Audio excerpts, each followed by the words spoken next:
way. Your job's a joke. The consumption and production of goods will always generate some trash.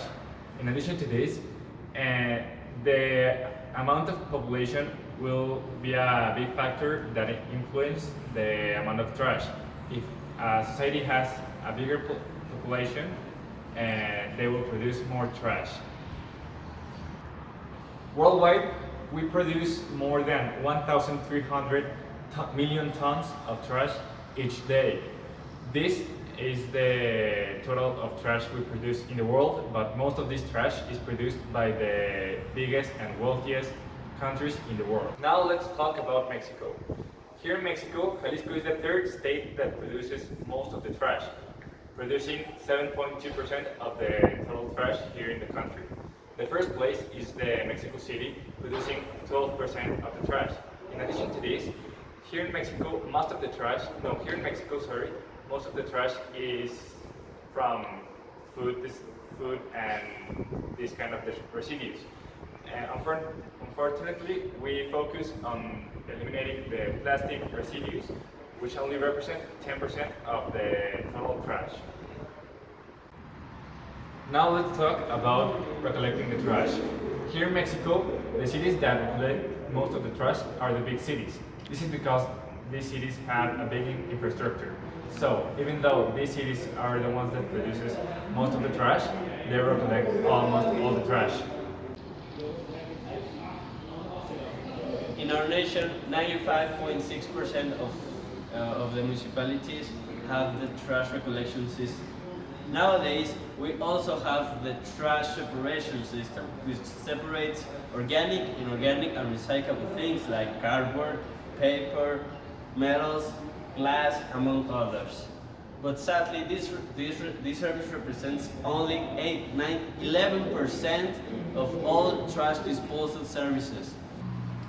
Well, so what are the benefits of separating recyclable and non-recyclable things?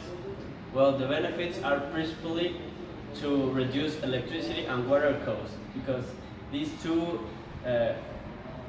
elements are needed to separate the trash among recyclable and non-recyclable things. So separating them from the source, that is the trash recollection system, will help us a big deal. But only 5% of this trash in the rural areas is disposed correctly. Well, there are three types of trash. There is the solid urban, the special handling, and the dangerous wastes. Well, the solid urban are normal trash we take to the trash cans every day, and the special handling and dangerous wastes are trash that needs to be disposed in a special manner.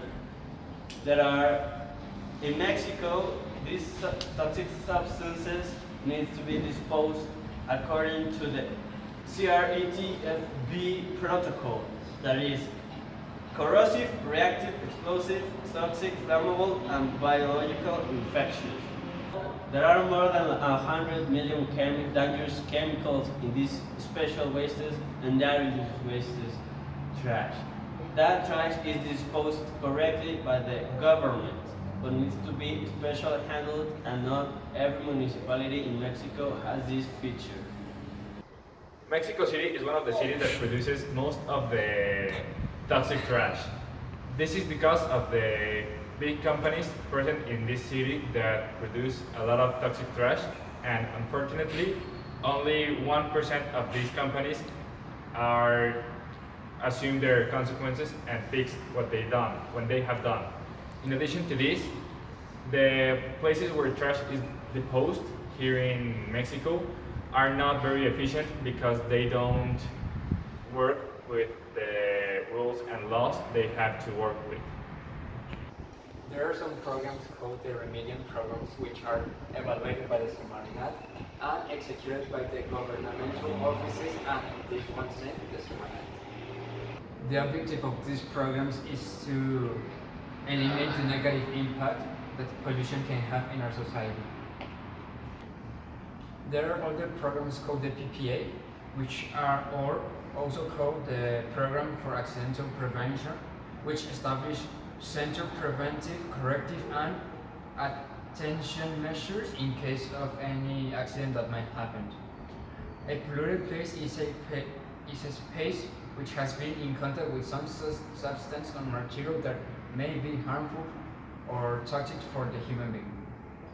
Some facts about this important topic might be that the first one is that there is studies every year that determine which activities may be harmful for the environment.